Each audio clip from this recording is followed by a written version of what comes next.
कल के दिन ना सब यही कह रहे थे कि साउथ अफ्रीका इतना स्लो क्यों खेल रहे हैं, मतलब 4 डे की बात कर रहे हैं, इतना स्लो। 300 रन आगे है, बाउंड्री मार ही नहीं रहे, सिंगल सिंगल ले रहे, डॉट पे डॉट खेले जा रहे। साउथ अफ्रीका डिक्लेयर क्यों नहीं कर रहे? पूरा दिन चला गया, कब डिक्लेयर करेंगे? एक तो जानबूझ के ऐसा तो नहीं कर रहे कि ड्रॉ हो जाए मैच, ऐसा कैसे? इतना तो गलत डिसीजन ले रहे साउथ अफ्रीका, ना मार रहे ना डिक्लेयर कर रहे।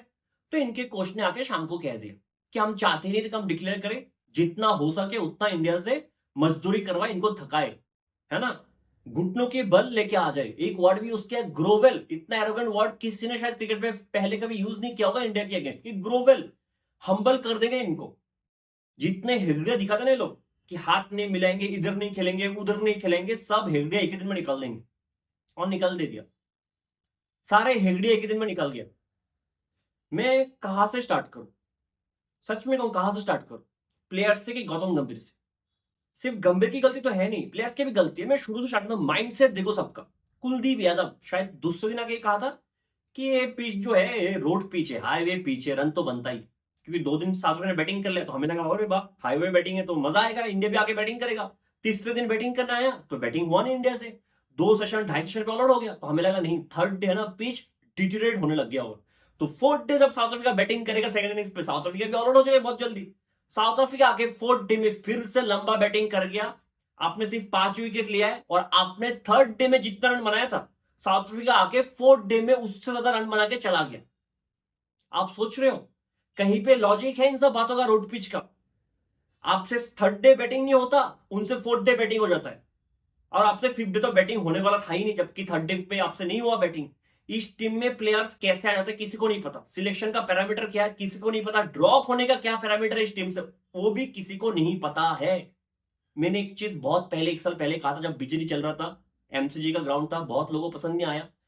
जब हमने फॉलो ऑन बचा लिया था, है ना, एमसीजी था ना, फॉलो ऑन बचा था, बारिश भी हुआ था, फॉलो ऑन बचा लिया था, जब आकाशदीप और बुमराह ने फॉलो ऑन बचा लिया, तो विराट कोहली खुश, गौतम गंभीर चिल्ला रहा है, डांस कर रहे हैं, फॉलो ऑन बचा लिया। तो पता लग गया था मुझे, मैंने तब भी कहा था कि टेस्ट क्रिकेट कहां पे जा रहे हैं आप सोच लो, टेस्ट क्रिकेट कहां पे जा रहे हैं आप सोच लो, कि हम फॉलो ऑन सेलिब्रेट कर रहे थे, लोगों ने बहुत लॉजिक दिखा, इसलिए सेलिब्रेट कर रहे, उसलिए सेलिब्रेट कर रहे, लोगों को है हर चीज के पास लोगों का एक जवाब है।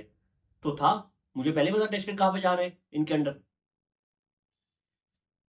मोहम्मद शामी कहा जाता है कि टीम में इसलिए नहीं है, टेस्ट टीम में इसलिए नहीं है, हालांकि T20 में उनका जगह नहीं बनता, मानता हूं, टेस्ट टीम में इसलिए नहीं है क्योंकि वो इंजर्ड है, हालांकि रणजी वो खेल रहे हैं लेकिन वो इंजर्ड है, ये हमारे कोच और सिलेक्टर्स का मानना है, ठीक है, और हमारे कैप्टन ने भी कुछ ऐसा ही बोला है, ठीक है, शुभमन गिल ने जब लास्ट टाइम शामी के बारे में बोला है, ठीक है।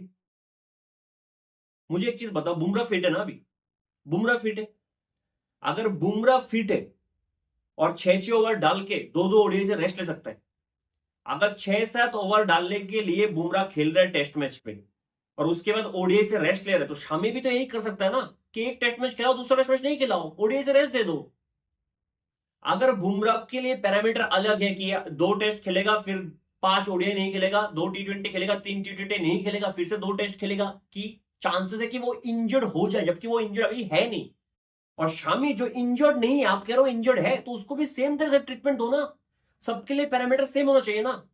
आप एक बार सोच के देखो, मिचेल स्टार्क 2023 का ओडीआई वर्ल्ड कप खेला है, 2024 का आईपीएल खेला है, 2024 का T20 वर्ल्ड कप खेला है, 2024 का बीजीटी खेला है, 2025 का आईपीएल खेला है, 2025 में वर्ल्ड टेस्ट चैंपियनशिप खेला है, 2025 का एशेज भी खेल रहा है, और जब जब चाहिए होता है परफॉर्म करता है। मिचेल स्टार्क का फील्डिंग देखा आपने?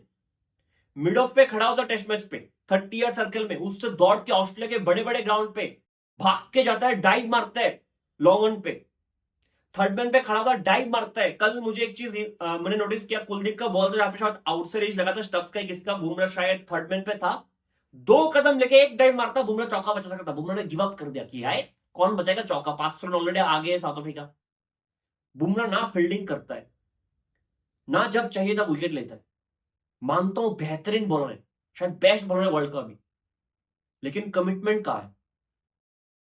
जो स्टार्क देता है क्या बुमराह, वो डिलीवर करता है हमें। आपके सामने इंडिया के कंडीशंस पे आके मार्को एंसन ने ऐसा बॉलिंग किया है कि लगा ही नहीं इस पूरे सीरीज में बुमराह है। इस पूरे सीरीज में बुमराह का कंट्रीब्यूशन क्या है मुझे बताओगा, बताएगा कोई? मार्को यंसन बाउंसर पे bouncer shot of the good length डाल के 7 विकेट लेके जा रहा है।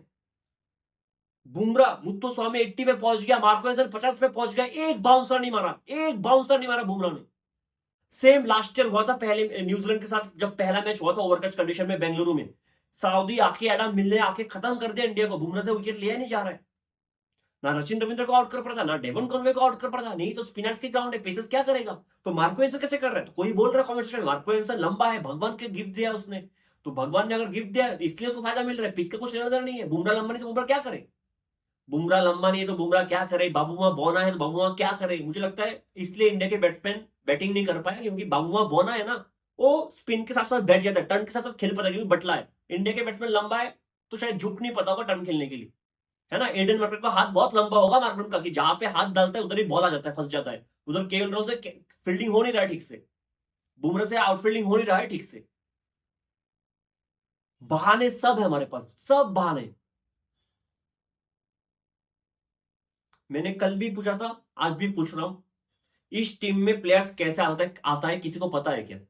जब भी सवाल उठता, चाहे वो T20 फॉर्मेट में, चाहे वो ओडीआई फॉर्मेट में, सब पूछते हैं। अगर जीत जाता ना, सब पूछता। अगर मैं बोल रहा हूँ कि शुभमन गिल टी20 टीम में कैसे आया, अगर सीरीज जीते लोग बोलते हैं क्या फर्क पड़ता है, तेरे को क्या प्रॉब्लम? हम सीरीज जीत रहे हैं ना, तो क्या प्रॉब्लम? सीरीज हम जीत रहे हैं, अच्छा क्रिकेट खेल रहे हैं ना हम। सीरीज हारते तो फिर सवाल पूछते कि कैसे आ गए। मैं कल भी पूछ रहा था, मैं आज भी पूछ रहा हूँ, साई सुदर्शन इस टेस्ट टीम में आ कैसे गया, उसका सिलेक्शन कैसे हुआ है? मैं मानता हूं आईपीएल में 700 रन बना है, मैं मानता हूं शुभमन गिल से बहुत क्लोज है, गुजरात के एक साथ खेल रहा है पिछले 3 साल से, और गौतम गंभीर से भी क्लोज होगा, मेरे को नहीं पता क्या होगा, लेकिन ये सब तो ठीक है। टेस्ट टीम में आया कैसे, जबकि वो ओडीआई का प्लेयर है? मैं शुरू से कह रहा हूं Sai Sudarshan can be one of the best ODI player of all time, लेकिन टेस्ट टीम में आया कैसे है ये मुझे कोई बताएगा क्या? क्या तो मुझे समझ में नहीं आ रहा है, कोई तो लॉजिक होगा। एक मोमेंट के लिए मैं मान लेता हूं, ये जो प्लेयर्स है, करुण ने, अभिमन्यु ईश्वरन, ये बुड्ढे हैं। मैं मान लेता हूं ये लोग बुड्ढे, इनकी तरफ देखना नहीं चाहिए। अगर लोगों को लगता है, सिलेक्टर्स को लगता है देखना नहीं चाहिए, देखना नहीं चाहिए, ठीक है। मैं एक टाइम के लिए सरफराज खान के भी मान लेता हूं, जो लोग बोल रहे हैं कि मुस्लिम है इसलिए मौका नहीं मिल रहा है, तो ठीक है, मैंने ये भी मान लिया, इसलिए समझ, तो इन 3 प्लेयर्स को मैं साइड में रखता हूं, ठीक है। गौतम गंभीर साहब जब कोच बन के आए थे क्या कह रहे थे कि डोमेस्टिक खेलना पड़ेगा, बड़े हो छोटे हो सबको डोमेस्टिक खेलना पड़ेगा, तभी सिलेक्शन होगा, है ना। खेलना पड़ेगा डोमेस्टिक, डोमेस्टिक नहीं खेलोगे तो टीम में मौका नहीं मिलेगा। ईशान किशन क्या एटीट्यूड है बंदे में, डोमेस्टिक नहीं खेलेगा बोल रहा है यार, करियर खत्म कर दूंगा उसका, यही चल रहा है ना। मुझे बताओ डोमेस्टिक से कौन सा प्लेयर आए, कौन सा प्लेयर आए? फिर आप कहते हो कि रणजी खेलो, रणजी खेलो, रणजी खेलो, रणजी खेलने से कोई टीम पे आ रहा है क्या आज के दिन? साई सुदर्शन टीम पे कैसे आया, मैं थोड़ा और समझाता हूं आपको क्लियरली, ठीक है। कुछ प्लेयर्स के नाम लेता हूं। बाबा इंद्रजीत, फर्स्ट क्लास क्रिकेट में 132 इनिंग्स 52 का एवरेज, 132 इनिंग्स में 52 का एवरेज। रिकी भुई आंध्र प्रदेश का, 137 इनिंग्स में 44 का एवरेज। चलो ये दो भी बुढ़े में मान लिया, रिकी भुई भी बुढ़ा, बाबा इंद्रजीत भी बुढ़ा। थोड़ा और छोटे में आते, 2023 रणजी में अग्नि चोपड़ा ने 939 रन बनाया था, किसी को नाम भी नहीं पता होगा। सचिन बेबी ने उसी रणजी में 840 रन बनाया था केरला का, उसका किसी को नाम भी पता नहीं होगा। जगदीशन तमिलनाडु का, उसको नाम पता है क्योंकि पिछले सीरीज में, क्योंकि ऋषभ पंत इंजर्ड था, आया था एज रिप्लेसमेंट। 829 रन उसने भी बनाया, बैक टू बैक 2-3 सीजन में 700 के ऊपर रन था जगदीशन का, वो अभी तक खेला नहीं इंडिया के लिए, ठीक है। चलो ये भी बुढ़े, थोड़ा और बच्चों पे आता हूं मैं। यश राठौड़, नाम तो सुना होगा विदर्भ का, यश राठौड़ 44 इनिंग्स में 61 का एवरेज, फर्स्ट क्लास क्रिकेट में 44 इनिंग्स में 61 का एवरेज। आर्यन जुएल यूपी का, नाम तो सुना होगा, 46 इनिंग्स में 50 का एवरेज। यश धुल का नाम तो बहुत फेमस है क्योंकि इसका नीतीश राणा के साथ जो उसका हुआ था दिल्ली का, 64 इनिंग्स में 47 का एवरेज। कभी आया है सिलेक्शन की कोई भी प्रोसेस में?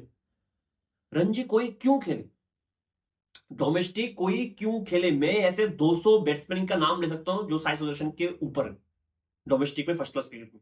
लेकिन साई सुदर्शन 65 इनिंग्स पे 39 के एवरेज, 39 के एवरेज के साथ इंडिया के नंबर 3 नंबर 4 पे बैटिंग किए जा रहा है पिछले 12-13 इनिंग्स से, 39 के एवरेज के साथ। इनसे बेटर सबको पता है शेख रशीद है आंध्र प्रदेश का, इनसे बेटर एंडर सिद्धस है तमिलनाडु का, इनसे बेटर रिकी बोल रहा हूं, इनसे बेटर रिंकू सिंह है, सबको पता है फर्स्ट क्लास क्रिकेट में। लेकिन खेल कौन रहा है 39 के एवरेज से 65 इनिंग्स खेलने वाला? साई सुदर्शन। साई सुदर्शन का अगर आपने बैटिंग देखा, कल शाम से, वो शाम को बैटिंग करना है, कल शाम से लेकर आज दोपहर तक टॉर्चर था, टॉर्चर था। 139 बॉल्स खेला उसने इस इनिंग्स पे, 3 बार आउट हुए, 3 बार 139 बॉल्स खेल के टेस्ट मैच का प्लेयर नंबर 3 का बैट्समैन 3 बार आउट हुए।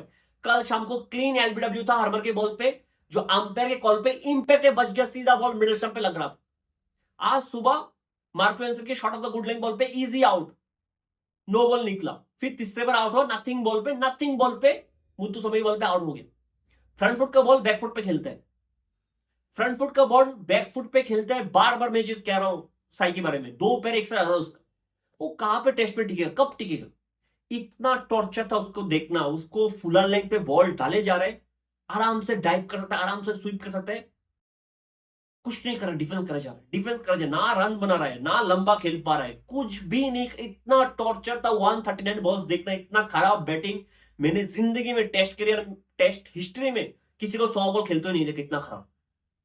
कुलदीप यादव का एक बार हाईलाइट डाल लगा लो, कुलदीप यादव ने 134 बॉल्स खेला फर्स्ट इनिंग्स में, क्या खूबसूरत बैटिंग किया कुलदीप ने, रन उसने भी नहीं बनाया था, क्या खूबसूरत बैटिंग किया है। और आप एक बार साई का ये जो 139 बॉल्स का इनिंग्स एक बार देखो, इतना बड़ा टॉर्चर लगा साई का बैटिंग आज। भाई मुझे माफ कर दो, और 4 साल तो फर्स्ट क्लास क्रिकेट खेल के फिर टेस्ट में आ प्लीज, या फिर रिटायर हो जाए टेस्ट क्रिकेट से। कमेंटेटर्स थक गए, डेल स्टेन थक गए बोल बोल के कि फुल लेंथ के बॉल को डिफेंस क्यों कर रहे हो, और इजी ड्राइव करके सिंगल ले सकता है, इजी तरीके से स्वीप कर सकता है, कुछ कर ही नहीं रहा था। साई सुदर्शन इस टेस्ट टीम में कैसे है, क्यों है, किसी को नहीं पता। ध्रुव जुरेल इंडिया साउथ अफ्रीका एक के अगेंस्ट 2 इनिंग्स पे, एक पे 134 एक पे 124, आउट ही नहीं हो रहा ध्रुव जुरेल। इस पूरे सीरीज में 4 इनिंग्स में बॉल ही खेला है सिर्फ 62 बॉल्स, 62 बॉल्स खेला, और शॉट सिलेक्शन इतना खराब। पहले में से देख लो, बाउंसर पे डीप विकेट पुल, पिछले इनिंग्स पे शायद सीधा खड़ा कर दिया, शॉट सीधा पुल कर दिया स्ट्रेट डाउन द ग्राउंड। आज आया एक स्ट्रेट बॉल पे निक कर दिया, स्लिप पे आउट, और रिएक्शन ऐसा कि नहीं, सबका रिएक्शन अलग ही है, अलग ही है। साई सुदर्शन ड्रेसिंग रूम में बैठ के बॉल एक हाथ पे लेके ऐसा ऐसा करता रहता है, पता नहीं कि बॉल का जान निकल देगा जब बैटिंग करना आएगा। डिफेंस पे डिफेंस। ध्रुव जुरेल इंडिया ए का हीरो, शॉट्स ध्रुव जुरेल का चारों इनिंग्स का कैसा आउट होना एक बार देख लो, और फिर आप बताओ उस बॉल में खास क्या था वो मुझे बता दो। ऋषभ पंत कैप्टनसी खराब, बैटिंग इससे और खराब। आप साउथ अफ्रीका कैप्टनसी देखो, 5-5 क्लोजिंग फील्डर के साथ तेमेबामो जा रहा है, 5-5 क्लोजिंग फील्डर। जाडेजा आके शुरू में 2 स्वीप मार दिया आज के दिन, बाबुआ को हजम नहीं हुआ कि कैसे 2 स्वीप लगा के सिंगल ले लिया इसमें जाडेजा ने। इतनी हिम्मत जाडेजा की, 2 स्वीप लगा दिया हमारे बॉलर्स को, उसने फील्डर ले लिया 2, एक शॉर्ट स्क्वायर लेग ले लिया अंपायर के लेग अंपायर के साथ, एक पीछे रख दिया square leg, deep square leg, खत्म, जाडेजा की स्वीप निकल गया, जाडेजा का जीतता था। ऐसा होता है कैप्टनसी, ऐसा होता है कैप्टनसी। और हमारे कैप्टन मार रहे टिस्टन साहब, स्वीप पे स्वीप। हाँ, जो है कल पूरा दिन इन एंड आउट फील्डर था इंडिया का, in and out field set था कि साउथ अफ्रीका कभी तो बड़ा शॉट खेलेगा तो इन एंड आउट रखता हूं कि रन ना मारे तो जल्दी। और साउथ अफ्रीका डॉट पे डॉट, सिंगल पे सिंगल पूरा दिन खेल गया, हम इन एंड आउट फील्डर रख रहे। बैटिंग और खराब, ऋषभ पंत की और खराब, मैं क्या बात करूं। नीतीश कुमार रेड्डी पे आता हूं, भाई साहब क्या बैटिंग किया यार, 26 का average batting average, bowling average 45 का। अक्षर पटेल को हटा के लिया उन्होंने, अक्षर पटेल को हटा के लिया, जिनका परफॉर्मेंस पिछले 2 दिन समय बैट से रेड्डी से बेटर था। हालांकि रेड्डी के एक बेहतरीन नॉक आया एमसीजी में, मानता हूं बेहतरीन बैटिंग किया था उसने बीजीटी में। रेड्डी से बेटर बॉलर तो अक्षर पटेल आंख बंद के हर दिन, हर साल, हर देश में होगा, हर दुनिया में होगा, ठीक है। लेकिन आपने अक्षर पटेल को हटाया जो स्पिन का बेटर बैट्समैन। रेड्डी आया, रेड्डी के भी शॉर्ट सिलेक्शन बेहतरीन, फर्स्ट इनिंग्स पे 2 बाउंसर पे ऑलमोस्ट 2 बार आउट था, दूसरे में तो आउट ही हो गया, मार्करम ने कैच पकड़ लिया। आज आया, रिवर्स स्विप निकाला, दूसरे बॉल पे रिवर्स स्विप निकाल दी। केविन पीटरसन को शर्म आ गया होगा कि मैं इंग्लिश बैट्समैन होके 2004-5 में आके टर्निंग ट्रैक्स में अनिल कुंबले, पीक हरभजन सिंह, पीक मुरली कार्तिक को रिवर्स स्वीप पे स्वीप करके 150-200 रन मारता था 2004-5 में, इंग्लिश बैट्समैन हो गया। और एक घर का बंदा रिवर्स स्वीप कर रहा है, ग्लास पे आके बॉल लग रहा है, लेंथ का कुछ पता ही नहीं, अंधाधुंध। भाई थोड़ा सा टाइम तो दे दे, पिच पे थोड़ा सा टाइम दे दे, थोड़ा सा देख तो ले बॉल कहां पे गिरा है, क्यों गिरा है, कैसे गिरा है। शार्दुल ठाकुर को आप थोड़ा लंबा रन दोगे ना, इससे बेटर परफॉर्म तो करेगा। बॉलिंग पे करे या बैटिंग पे करे, कहीं तो करेगा। बॉलिंग तो उसका आप यूज ही नहीं करते हो यार। 500 रन बना रहे हो, उसको 6 ओवर दे रहे हो आप, तो फिर क्यों खिला रहे हो ऑलराउंडर? क्यों खिला रहे हो आप? मत खिलाओ ना।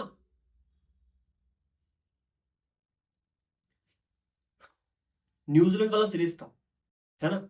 4-5 स्पिनर्स हमने डाल लिया, अश्विन, जडेजा, अक्षर, कुलदीप, फिर वशी भी आ गया। 5 स्पिनर्स, एक सेंटर आया, एक सेंटर खत्म करके रख दिया आपको। फिर यही सीरीज में ये हाल है। अक्षर, जडेजा, कुलदीप, वाशी, एक आया हरमन। कितना 17 विकेट लिया हरमन ने, 9 का एवरेज, 9 की एवरेज 17 विकेट लेके चला गया। एक स्पिनर आपके 4 स्पिनर से बेटर निकला है। 75, 74, 77 की स्पीड से बॉल डाल रहे हरमन, टॉस्ट अप डिलीवरी। हमारे स्पिनर 88, 89, जडेजा हो सके तो बुमराह से तेज डाल दे, 108, 105, 95, 96, कोई ट्राई ही नहीं करा कि नहीं थोड़ा स्लो डाल के हवा में देख लेता हूं क्या होता है। 75, 77 में हरमन डाल रहा है। क्या bowling, lovely bowling, lovely bowling, turn and bounce. हम राइटी बैट्समैन आ गया तो वॉशी को बॉल नहीं सकते, राइटी होगा ना, लेफ्टी आएगा तो वॉशी को बॉल देंगे। हरमर राइटी, राइटी के लिए भी खतरनाक, लेफ्टी के लिए भी खतरनाक। मुत्तु स्वामी तो जरूरत ही नहीं पड़ा। कितना ओवर डाला मुत्तु स्वामी ने, आखिर एक सीधा बॉल डाला स्लॉट पे, स्लॉट पे। अगर आप देखो साइज मोशन का विकेट, स्लॉट के बॉल पे टर्न के लिए खेल गया कि बॉल टर्न होकर अंदर आएगा लेफ्टी का, आउट से नहीं जाऊं। हर डिपार्टमेंट में साउथ अफ्रीका इतना आगे था, सच में कह रहा हूं। ये जो ग्रोवेल वर्ड इनकी कोच ने यूज किया, इससे खराब ह्यूमिलिटिंग वर्ड यूज करना चाहिए था इंडिया के अगेंस्ट। आप करना चाहिए पाकिस्तान के कोई क्रिकेटर को चैलेंज, इंडिया को, एक्स क्रिकेटर को, कि आओ पाकिस्तान में आके हमें हरा कर दिखाओ टेस्ट क्रिकेट में। नहीं हरा पाएगा। साजिद खान, नोमान अली को खेलेंगे आज के दिन इंडिया के बैट्समैन, नहीं खेल पाएंगे। आज अगर इंडिया जाके रावलपिंडी में खेलेगा 2 टेस्ट मैच, दोनों मैच हार के आएगा। आज अगर बांग्लादेश में बुला के ढाका में, चिटागांग में खिलाएगा, जैसे पिच बांग्लादेश बना है पिछले 2-3 साल से, इंडिया टेस्ट मैच हारेगा बांग्लादेश के साथ, बांग्लादेश में। ये हाल है इंडिया का। मार्को एंसर का कैच दिखा जो आपने लास्ट कैच लिया, सिराज का कैच, क्या कैच पकड़ा है। बॉडी लैंग्वेज देख रहे हो आप? हर डिपार्टमेंट यार, कैप्टेंसी में खराब, बैटिंग में खराब, बॉलिंग में खराब। मैं किसके ऊपर बात करूं? स्पिनर्स उनका हमसे बेटर, जबकि हमारे पास वर्ल्ड के बेस्ट स्पिनर्स है। पीच हमारा आता है हार्मर, खत्म चीज। पेसर हमारे पास उनसे बेटर, जसप्रीत बुमराह है हमारा, जसप्रीत बुमराह। मार्को एंसन आया, ओवर शेडो कर दिया बुमराह को, ओवर शेडो। हमारे बैट्समैन जिंदगी भर ऐसी कंडीशन में खेल के बड़े होते हैं। हमारे बैट्समैन का एवरेज पता है क्या था इस सीरीज में? एवरेज 2 मैच के हिसाब से एवरेज हर एक बैट्समैन का मिला के एवरेज क्या था इस बैट्समैन, हमारे बैट्समैन के इस सीरीज में? 15 का एवरेज टेस्ट क्रिकेट में, होम कंडीशन में हमारे बैट्समैन का। और न्यूजीलैंड के, शायद न्यूजीलैंड की सीरीज में हमारे बैट्समैन का एवरेज था कुछ 12 पॉइंट समथिंग, जो लोएस्ट हिस्ट्री में 12 और 15, ये एवरेज है। इधर T20 के प्लेयर्स, स्टार्स, स्वीप पे स्वीप, रिवर्स स्वीप पे रिवर्स स्वीप लगा रन बना रहा है। मार्को एंसन आके रन बना रहा है। मुत्तु स्वामी वो आके सेंचुरी मार रहा है। कितना खूबसूरत बैटिंग किया था। क्रिस्टन स्टाफ फिर भी थोड़ा सा था कि उसका ऐसा डगमगा रहा था। मुत्तु स्वामी इतना खूबसूरत बैटिंग करके गया है, मैं पागल हो गया था वो इनिंग्स देख के। सॉफ्ट हैंड से कैच करके सिंगल पे सिंगल, सिंगल पे सिंगल, एक स्लॉट पे बॉलर स्वीप कर दो चौके के लिए, एक स्लॉट पे आया स्वीप कर दो चौके के लिए, खत्म चीज। आपसे भी नहीं हुआ, कुछ भी नहीं हुआ आपसे। एक बेहतरीन डिफरेंस शायद आज दिखाया था दिनेश कार्तिक जब बात कर रहे थे शॉन पोलॉक के साथ, कि जिस लेंथ के बॉल को साउथ अफ्रीका के बैटर स्वीप कर, रिवर्स स्वीप कर रहे थे, उस लेंथ के बॉल पे इंडिया के batsman front foot back foot पे डिफेंस कर रहे थे। जिस लेंथ के बॉल को साउथ अफ्रीका के बैटर स्वीप कर रहे थे, उस लेंथ के बॉल पे इंडिया के बैट्समैन फ्रंट फुट और बैक फुट पे डिफेंस कर रहे थे। बहुत ही खराब हाल, बहुत ही खराब हाल है। किसका कैसे सिलेक्शन होता है किसी को नहीं पता, कौन कब बाहर हो जाता है किसी को नहीं पता, क्यों होता है कब किसी को नहीं पता। वॉशिंगटन कभी 3, कभी 8, कभी मना होगा तो 6 पे भेज देगा। जडेजा कभी 5 पे, कभी 6 पे, किसी को कुछ नहीं पता। गौतम गंभीर साहब, उफ, क्या इंसान है यार गंभीर। गंभीर अगर बिग बॉस पे आएगा ना, मैं लिख के देता हूँ, जितने भी बिग बॉस के विनर्स रहा है पहले, जो बड़े बड़े रहा है, जिनका सिद्धार्थ हो गया, असीम हो गया, असीम तो जीता नहीं है, जो भी आ गया, गौतम गुलाटी हो गया, सबसे बड़ा खिलाड़ी निकलेगा गौतम गंभीर। मतलब पूरा एक बना हुआ है बिग बॉस के लिए। क्या क्या बात करते गौतम गंभीर, एक छक्के ने वर्ल्ड कप नहीं जिताया, ठीक है। रवि शास्त्री ने ओडी छोड़ के, एक ओडी छोड़ के जिता ही किया है जिंदगी में, ठीक है। संजू सैमसन अगर ओडीआई क्रिकेट नहीं खेलते इंडिया के लिए, तो इंडिया का बहुत बड़ा लॉस है मेरे भाई। संजू, तू अगर T20 में 27 डाक मरेगा, फिर भी मैं तेरे को बैक करूंगा, ठीक है। फॉरेन कोचेस आता ही है पैसा लेने के लिए हमसे, ये बोल के 2-3 फॉरेन कोचेस को, स्टाफ को बुला ले, जो अपने दोस्त जिनको काम नहीं मिलता कहीं पे, चला जा पैसा कमा ले मेरे थ्रू, ठीक है। तो बातें माशाल्लाह क्या बात करते हो तुम, आउटस्टैंडिंग। ऐसा टीम बनाऊंगा जो 400 चेस कर देगा, ऐसा टीम बनाऊंगा जो 2 दिन बैटिंग करके ड्रॉ कर देगा, 2 दिन, एक सेशन बैटिंग नहीं होता प्लीज। सुपरस्टार कल्चर खत्म कर रहा हूं, मुझे लगा अच्छा है, ठीक है। आप कभी सुपरस्टार बन नहीं पाए, आप बन भी नहीं पाओगे, तो आपने सोचा कि सुपरस्टार खत्म कर देंगे, जो मैं इसके साथ था कि कर दो खत्म सुपरस्टार कल्चर, मुझे भी नहीं चाहिए सुपरस्टार कल्चर, ठीक है। आपने तो कल्चर छोड़ा, आपने तो क्रिकेट ही खत्म कर दिया हमारा, आपने टेस्ट क्रिकेट खत्म कर दिया, खत्म। मुझे लगता है गंभीर आया ही है ये दिखाने के लिए, जिन बच्चों ने मिस किया था कि ग्रेग चैपल कैसा था, उन बच्चों को दिखाने के लिए कि ग्रेग चैपल इरा ऐसा हुआ करता था। लेकिन मैं सच बताता हूं, ऐसा नहीं हुआ करता था, क्योंकि मैंने जॉन राइट को पहले देखा, ठीक है। जब मैं स्टार्ट किया था क्रिकेट देखा, तब जॉन राइट कोच था, और outstanding brilliant human being first, and बेहतरीन कोच भी था, ठीक है। सौरव गांगुली और राहुल द्रविड़ के लिए तो ऑलमोस्ट भगवान ही थे। जॉन राइट न्यूजीलैंड के थे, बेहतरीन थे, ठीक है। उसके बाद आया था ग्रेग चैपल 2005 के एंड पे, 2006 के शुरू में ग्रेग चैपल आया था, तो पूरा मैंने देखा था उनका। ग्रेग चैपल ने अपने बायोग्राफी में बोला भी था, मैं जानबूझ के कोच बना था इंडिया का, कि मैं इंडिया को डुबा सकूं। वो मोटिव लेके आया था, उसका मोटिव ही था इंडिया को खराब करना क्रिकेट में, ग्रेग चैपल का। गंभीर का मोटिव क्या था, इंडिया को बेस्ट बनाएगा। आप सोचो, जो एक मोटिव लेकर आया कि मैं डुबा के रहूंगा टीम को, और एक मोटिव लेकर अच्छा करूंगा, टीम का अच्छा करूंगा, टीम को बेटर बनाऊंगा। अगर मैं कंपेयर करूंगा, Greg Chappell was better coach in test cricket. वो खराब सोच का है, फिर भी उतना खराब कर नहीं पाया जितना गंभीर अच्छा सोचे खराब कर दिया टीम का। तो जिन बच्चों ने ग्रेग चैपल का इरा नहीं देखा, वेलकम टू ग्रेग चैपल इरा, आपने देख लिया। हालांकि इससे खराब ही चल रहा है, एक साल में 2 बार होम ग्राउंड में व्हाइट वॉश, 3-0, 2-0, 3-0, 2-0 एक साल में। और हर एक जगह हारोगे आप ऐसे खेलोगे तो। मैं कह रहा हूं ना, पाकिस्तान में हारोगे, देशभक्ति दिखा के पाकिस्तान जाएंगे नहीं, नहीं करेंगे, वो नहीं करेंगे, हाथ नहीं मिलाएंगे। हर टूर्नामेंट में एक ग्रुप पर रख देते पाकिस्तान को जानबूझ के। एशिया कप में 3-3, 4-4 मैच खेल रहा है पाकिस्तान के साथ। एक ग्रुप T20 का कल ए आया, शेड्यूल आया, ग्रुप स्टेज में फिर से पाकिस्तान और इंडिया एक साथ। क्यों क्यों? आप हम सब तो इतने बड़े देशभक्त है, पाकिस्तान को अपने ग्रुप में, हमारे ग्रुप में रखना जरूरी है क्या बार बार हर टूर्नामेंट में? क्यों रखते हो आप?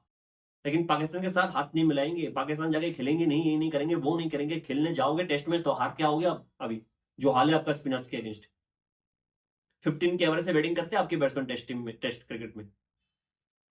आप सोच रहे हो? सब खुश है आज के दिन, अजिंक्य रहाणे सब खुश है, करुण नैयर, अश्विन, सरफराज खान सब खुश, सब सेलिब्रेट कर, सब एक साथ मिलके। मैं तो सब एक साथ मिलकर हाउस पार्टी रखो और फोटो भी डालो कि सेलिब्रेटिंग इंडिया डिफीट करो। और क्या करोगे आप लोग? अजिंक्य रहाणे पिछले 2 सीजन रणजी का अच्छा गया था, उसने कॉल किया सिलेक्टर्स को कि मेरे को पिक कर लो, सिलेक्टर ने फोन भी नहीं उठाया उसका, बेचारा आकर टीवी में बोल रहे सब। सरफराज खान तो कुछ बोल नहीं पा रहे, क्योंकि उसका करियर पूरा बचा है। अजिंक्य रहाणे कुछ भी बोल सकते, उसका करियर खत्म है। सरफराज खान कुछ बोलेगा, उसका करियर और खराब हो जाएगा, रणजी में भी मौका नहीं मिलेगा 2 दिन बाद उसको। करुण का तो हो ही चुका, उसको पता है हो चुका है, तो इसलिए वो बिट कर रहे हैं। अश्विन का तो हो ही चुका है, सब खुश, ऐसा कोई है नहीं दुखी है। खत्म कर दिया टेस्ट क्रिकेट को, सच में कह रहा हूँ। हमारे जितना गंभीर की गलती है, उतना जो उनके प्लेयर्स वो लेके आ रहे हैं, कुछ कुछ प्लेयर्स, उनका उतना ही गलती है। बाकी के किसी प्लेयर्स में दिमाग नहीं, मैं पहले भी कह चुका हूं, इन सब प्लेयर्स में कुछ कनेक्शन है ही नहीं, एक दूसरे से कुछ कम्युनिकेशन है ही नहीं। और ऋषभ पंत ने क्या बेहतरीन बात किया अभी हार के, कि पॉजिटिव क्या है कि हम एक दूसरे, एक के खुद के प्लान, कुछ तो बोला है ना, it just sounded very stupid जो भी बोला ऋषभ पंत, ठीक। कैजुअल आके बोल के चला गया, जो भी है। बहुत ही खराब कैप्टनसी एक तो तूने किया भाई, मेरे हिसाब से बहुत ही खराब। रेस्पेक्ट तो कहूंगा, जिस तरह से कैप्टनसी किया, आउटस्टैंडिंग कैप्टनसी, बॉलिंग रोटेशन बेहतरीन, बेहतरीन बॉलिंग रोटेशन करता है। मुत्तु स्वामी को बॉल भी नहीं या फर्क भी नहीं पड़ा, जो फील्ड सेट करता है बेहतरीन फील्ड सेट करता है। एडन मैकलम बेहतरीन फील्डिंग, आज की तो 10 कैच लेके वर्ल्ड रिकॉर्ड बना दिया है, ठीक है। और हम कैसे कैसे रिकॉर्ड तोड़ रहे हैं, हमें पता भी नहीं ये रिकॉर्ड एग्जिस्ट करता था। 408 रन से हारे इंडिया की हिस्ट्री में, सबसे पहला डिफेंड इंडिया का टेस्ट क्रिकेट हिस्ट्री, 408 रन, बेहतरीन। मार्को एंसन क्या बॉलिंग किया है, ब्यूटीफुल पेस बॉलिंग। हरमर क्या बॉलिंग किया, स्पिन बॉलिंग। मुत्तु स्वामी क्या बैटिंग कर गया है, बाबूमा कोलकाता में क्या बैटिंग किया था। एक कुछ तो पॉजिटिव होना चाहिए एक सीरीज पे कि ये देखो तो ये लगा कि अच्छा है। कुछ भी अच्छा नहीं था। ये वाशी अच्छा डिफेंस करता है मुझे पहले से पता था, जडेजा एक अच्छा डिफेंस करता है मुझे पहले से पता था। मैंने क्या कहा था कि इंडिया मैच ड्रॉ नहीं कर पाएगा। 3 बैट्समैन है जो खेलेगा तो ड्रॉ कर सकते हैं, जडेजा, एक वाशी, एक केएल राहुल जो फ्लिक खेला, उफ माशाल्लाह क्या फ्लिक खेला कल के दिन। पता ही नहीं लगा उसको क्या चल रहा है। लोग जैक क्रॉली का मजाक उड़ाते हैं कि सबसे खराब ओपनर जैक क्रॉली है क्रिकेट में, टेस्ट क्रिकेट में 30 के एवरेज के साथ खेल जा रहा है। और ब्रेंडन मैकलम बैक भी करते हैं उसको। भाई साहब केएल राहुल 100 टेस्ट मैच खेल जाएगा, 100 टेस्ट में 35 के एवरेज के साथ, 100 टेस्ट में खेल जाएगा 35 के एवरेज के साथ इस जमाने में इंडिया के लिए। जबकि डोमेस्टिक में 50 60 60 के एवरेज के बैट्समैन पड़े हैं, ठीक है। ज्यादा कुछ बोलूंगा नहीं, पिछले 2-3 सीजन केएल राहुल का अच्छा गया है इंडिया के लिए, 2-3 सीरीज। क्या शॉट खेले कल के दिन। अनिल कुंबले का आपने रिएक्शन देखा जब केएल राहुल आउट हुआ, एक जगह देख लो।